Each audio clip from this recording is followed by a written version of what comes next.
Вот өз өзін тану деген нәрсе осы екен. Ал осы өз өзін тану үшін адамдарға не керек? Психология керек, білім керек. Ал осы жаңағы дизайн человека, алтын адам дизайны, гендік кілт өте жаңағындай қажетті қазіргі заманда нақты сізге айтып беретін ғылым. Сіздің қандай қарым қабілетіңіз бар, қандай қасиетіңіз бар, қандай талантыңыз бар, қандай сіздің жаңағы дарыныңыз бар, қандай сізде қабілетіңіз бар, данность дейді ғой, соны сізге айтып береді.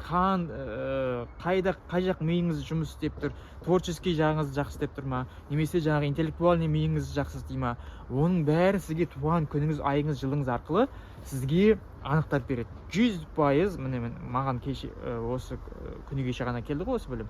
Осы білімді алып оқып, өзімді осы зерттеген кезде, өзімді жаңағындай данысымды ашып көрсеткен кезде мен таң қалдым. Саған қалай дәл точно түскен. Осы уақытқа дейін мен қалай осыны білмей жүргем. Енді маған сол өзімнің жаңа қарым қабілетім өзіме сезіліп жүрді. Осы жақтары менің мықты жағым екенін. Маған жаңа подтверждение болған жоқ қой. Мен әлі сенімсіз болдым оған. Ал осы ілімдерге келіп маған көрсеткен кезде мен жаңағындай саған уже сенімді.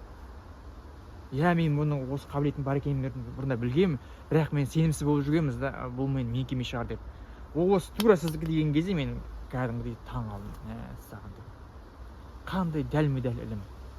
Сондықтан осы жаңағы алтын адам дизайны өте қажет. Өзіңізді танығыңыз келсе, өзіңіздің қарым қабілетіңізді, қасиетіңізді, талантыңызды білгіңіз келсе, осы ілімге келіңіз.